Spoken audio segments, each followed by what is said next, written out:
সকল শিক্ষার্থীকে স্বাগত জানিয়ে শুরু করছি ম্যাথ ক্লাস। আজকে ম্যাথ ক্লাসে পঞ্চম শ্রেণী গণিতের অনুশীলনী 13, পৃষ্ঠা নম্বর আছে 151, প্রশ্ন নম্বর আছে 3। এই 3 নম্বর প্রশ্নের 3 এবং 4 এই দুইটি অঙ্কের সমাধান দেব। 3 নম্বরে কি দেখো, কোন গ্রামটিতে সবচেয়ে বড় বাজার থাকার সম্ভাবনা। এখানে নম্বর 3-এ দেখো, এখানে সামনের দিকে তাকাও, কোন গ্রামটিতে সবচেয়ে বড় বাজার থাকার সম্ভাবনা। দেখো, ঘ গ্রামটির মধ্যে আমরা দেখতে পাচ্ছি জনসংখ্যা বেশি এবং গ্রামটির আয়তন হচ্ছে ছোট, অর্থাৎ আয়তন কম এবং জনসংখ্যা ঘনত্ব বেশি। সুতরাং ঘ গ্রামে তারা লিখি, ঘ গ্রামের সবচেয়ে জনসংখ্যা বেশি বাস করে বা লোক সংখ্যা বেশি বাস করে। লিখি ঘ গ্রামে সবচেয়ে বেশি লোক সংখ্যা বাস করে।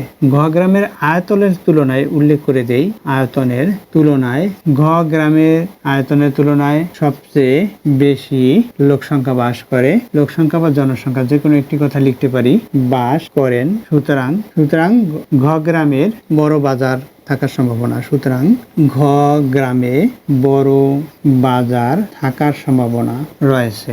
এটা উত্তর। এরপর দেখো এরপর 4 নম্বর দেখো, এখানে কি দেওয়া আছে প্রশ্নে। হাকিম সাহেব ওই 4টি গ্রামের একটিতে বাস করেন এবং তিনি বলেন, আমার গ্রামের আয়তন অনেক বড়, কিন্তু নদীর কারণে বসবাসযোগ্য জমির পরিমাণ কম। তিনি কোন গ্রামের অধিবাসী হতে পারেন? সুতরাং নম্বর 4-এর আনসার দেব। দেখো, সে বলছে আমার গ্রামের আয়তন সবচেয়ে বড়। আয়তন আমরা কোনটায় দেখতে পাচ্ছি বেশি, অর্থাৎ বড়। এখানে 25 বর্গ কিলোমিটার আয়তন, কিন্তু লোক সংখ্যাগত কত কম বাস করে, অর্থাৎ 1500 জন লোক সংখ্যা বাস করে। প্রতি বর্গ কিলোমিটারে 60 জন মাত্র লোক সংখ্যা। তাহলে কি লিখবো? লিখি গ গ্রামে আয়তনের তুলনায় লোক সংখ্যা বা জনসংখ্যা কম বাস করেন। সুতরাং কে হাকিম সাহেব, সুতরাং হাকিম সাহেব গ গ্রামের অধিবাসী হতে পারেন। গ গ্রামের বসবাস করেন বা অধিবাসী হতে পারেন, অধিবাসী হতে পারেন বা গ গ্রামে বসবাস করেন।